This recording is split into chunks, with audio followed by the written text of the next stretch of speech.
What's worse than hiding details about one of the biggest scandals of our generation? Is it misleading the public with promises to reveal the truth?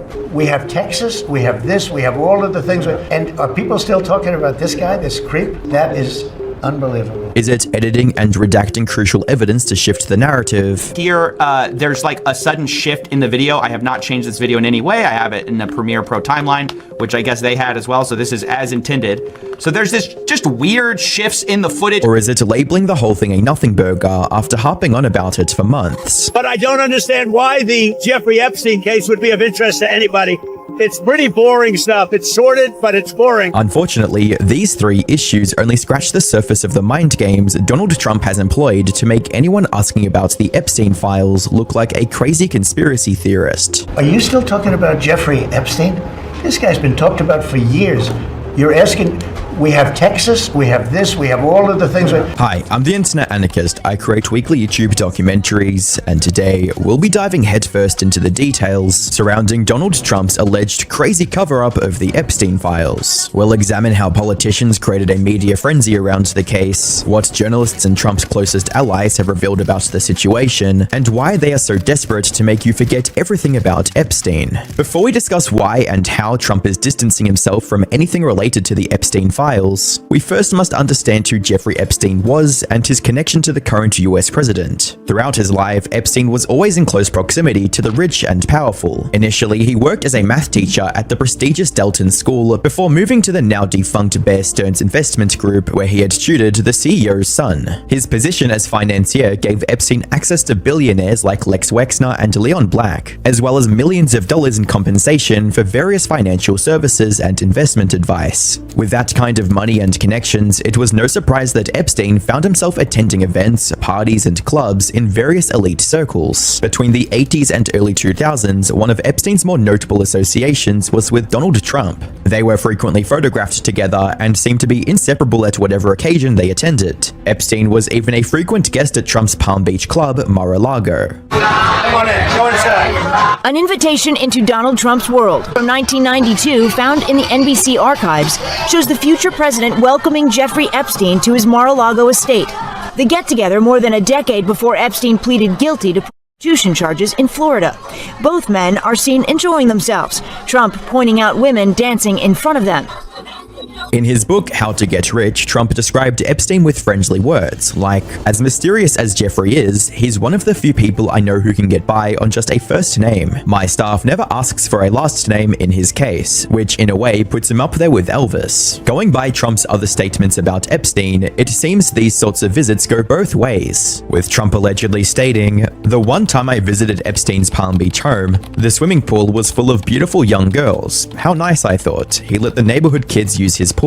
Unfortunately, pool parties weren't the main reason underage girls were at Epstein's residence. Starting in 2005, numerous girls stepped forwards with accusations of disgustingly inappropriate acts inflicted upon them by Epstein at his Palm Beach home. According to the victim's testimony, Epstein would lure them to his home with the promise of making a few $100s in exchange for a harmless massage. However, once they were alone, Epstein would escalate things into a far more disturbing encounter that left the girls traumatized. He starts off with giving him a massage.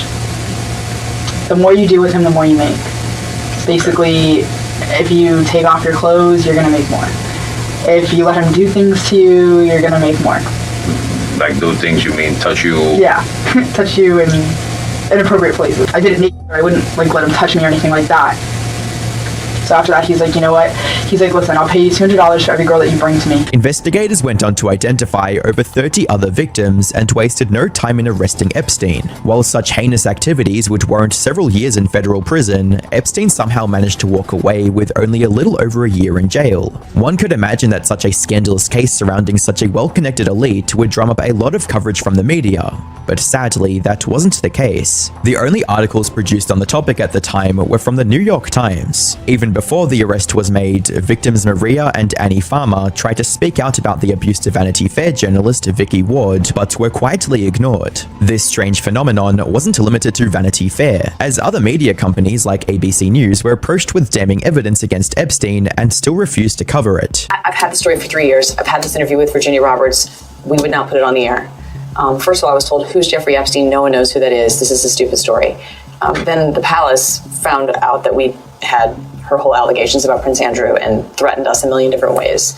We were so afraid we wouldn't be able to interview Kate and Will that also quashed the story. The only time anyone was willing to discuss Epstein's crimes was following his second arrest in 2019 for trafficking minors. However, Epstein would never face the full wrath of the law as he suddenly passed away in police custody while awaiting trial. After a brief investigation and autopsy, it was ruled out as self-inflicted. With that, the true nature of Epstein's crimes only survived in the form of video and material evidence recovered during an FBI raid of his New York home, although most of the footage was supposedly lost not long after. This naturally left people wondering, why is it that any evidence or information around Epstein's crimes conveniently gets lost, ignored, or minimized? A story about a powerful and connected elite abusing their power for pleasure should have been shouted from the rooftops from the very start, but it was all buried. What sort of forces were keeping these atrocities sealed behind closed doors? How could media companies turn a blind eye to this? And more importantly, why are they only touting this story when the chief perpetrator was already gone? With the news of Epstein's passing and details about his previous crimes coming to light, the public became very interested in knowing what exactly happened to the convicted offender and who he was associated with. A majority of the populace was convinced that Epstein didn't take his life and pushed back against official reports. With the hashtag Epstein didn't kill himself going viral across social media, skepticism with anything the government was saying about Epstein was at an all-time high. With people now looking at everyone associated with Epstein in the past through such a harsh lens,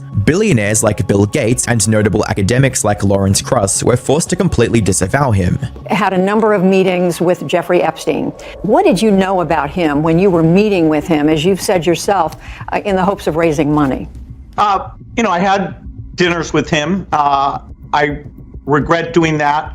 He had relationships with people he said, would give to global health, which is a interest I have. Not nearly enough philanthropy goes in that direction.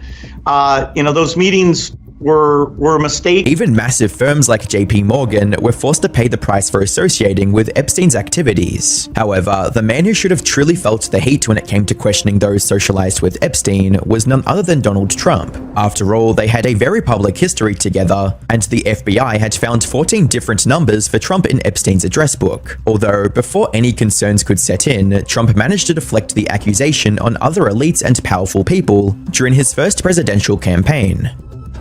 Bill Clinton. Nice guy. Got a lot of problems coming up, in my opinion, with the famous island with Jeffrey Epstein. A lot of problems. After becoming president, Trump further distanced himself from Epstein and tried to minimize statements about his former friend. Well, I knew him like everybody in Palm Beach knew him. I mean, people in Palm Beach knew him. He was a fixture in Palm Beach. I had a falling out with him a long time ago. I don't think I've spoken to him for 15 years. I wasn't a fan. Trump would also use the speculation around Epstein's death to throw shade at his political rivals and absolve himself of any wrongdoing. He even went as far as grandstanding with demands for full investigation into what really happened to Epstein. Quoting, "What we're saying is that we want an investigation. I want a full investigation. And that's what I absolutely am demanding. So you have to ask, did Bill Clinton go to the island? That's the question. If you find that out, you're going to know a lot." Considering the fact that Trump was a frequent passenger on Epstein's private jet, the same could have been said about him. However, that didn't stop him from pushing the narrative that his rivals were behind what happened to Epstein. Do you think it's possible that Epstein was killed? Oh, sure, it's possible. I mean, I don't really believe. I think he probably committed suicide. He had a life with, beautiful homes and beautiful everything, and he all of a sudden he's incarcerated and not doing very well. Trump was using every single opportunity to divert any attention away from his previous dealings with Epstein and feigned ignorance to the crucial aspects of the case. When he failed to get re-elected in 2021, Trump couldn't help but double down on making everyone else look like they were hiding the truth about Epstein's case. During his 2024 presidential campaign, Trump presented himself as the one to reveal the truth about Epstein's crimes and publicize the names of those involved. Trump wanted people to believe that he didn't have anything to hide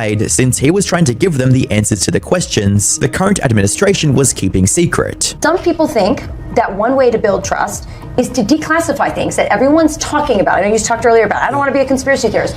So if you were president, would you declassify, you can answer yes or no to these, would you declassify the 9/11 files? Yeah.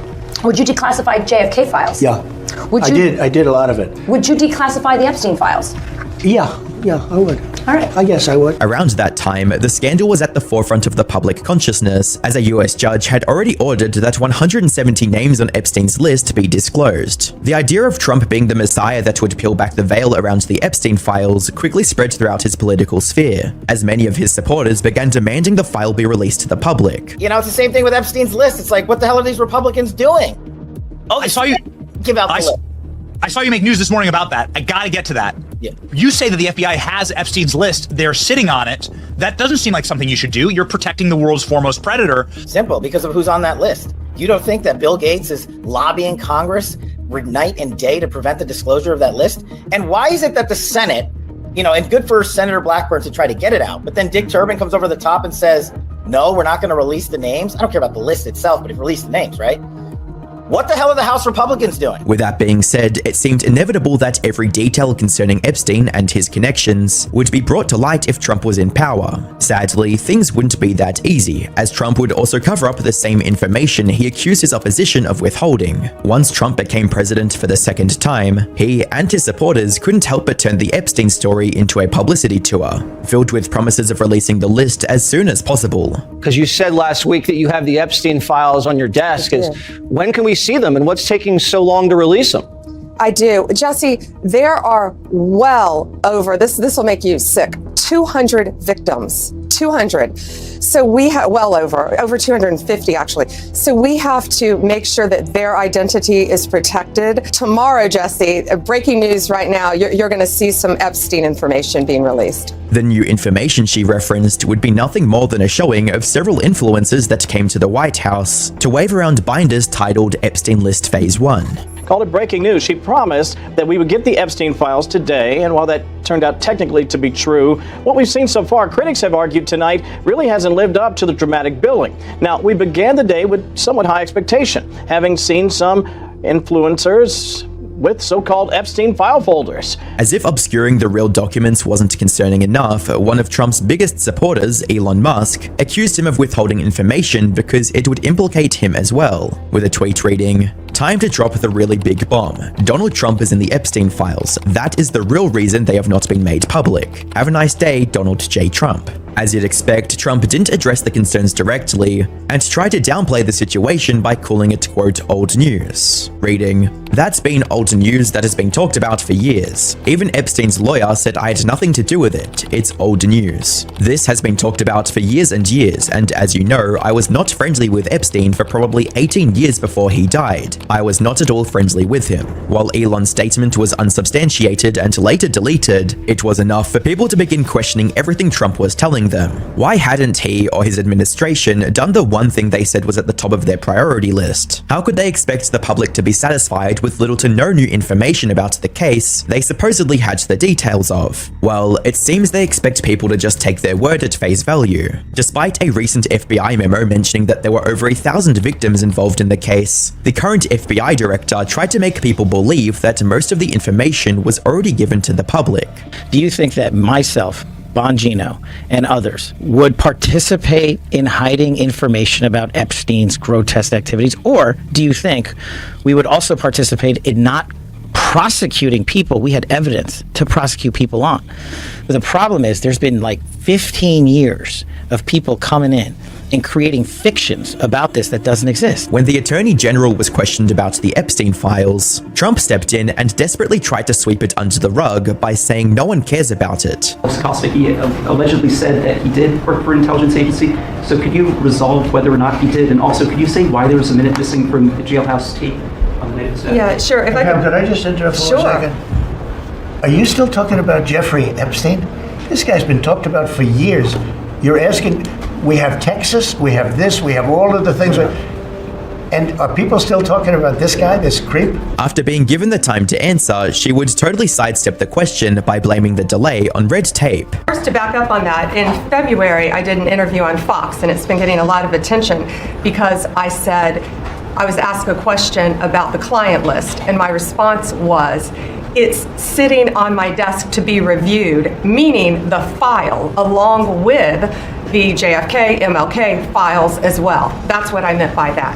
The footage being referenced here was a several-hour-long surveillance recording of the area around Epstein's cell prior to his passing. However, that footage didn't do much to quell the public concern, as Epstein's cell was not only barely visible, but had several minutes removed before being released. The only point of note was that someone else, besides the guards, was in the facility that night. It's at 10:38 p.m. Remember, everyone's supposed to have been in their jail cell for 2.5 hours at this point. No prisoners. You can see a guard goes over to somewhere out of sight. We can't see it. None of the cameras were recording except for this one. And then moments later, we see a little bit of orange near the staircase. Now I'm gonna have to zoom into this. It's extremely hard to see, but you can see a little pixel of orange makes its way up the staircase, right? And then we're gonna see the guard return to his chair, ostensibly locking someone up maybe at that time, but who? Who is that person, right? Because previously we were told that everyone was in their jail cell at 8 p.m. 2.5 hours later, the guards take someone up, or it looks like that. You know, it's hard to see, but there's some sort of orange something going up the staircase to Epstein's cell block. Of course, officials tried to explain this away by claiming that Epstein left his cell to make a phone call. Cross-reference that with this recent memo, we can surmise who that was. It says the FBI's independent review of this footage confirmed from the time Epstein was locked in his cell around 10:40 p.m. on August 9th until 6:30 a.m. Nobody entered any of the tiers of the shoe. So we're supposed to believe that Epstein now is that guy, the mystery man, who's outside of his cell 2.5 hours after lockdown. It's just sort of tossed in this memo here without any explanation, but it's never mentioned in the OIG's original report in 2023. In fact, the only thing that is mentioned is that Epstein was allowed an unmonitored phone call, which was against the rules, but he was allowed it anyways, and he returned to his cell after the call, which was at 7 p.m. So again, we were led to believe he was in his jail cell at 8 p.m. by the official report.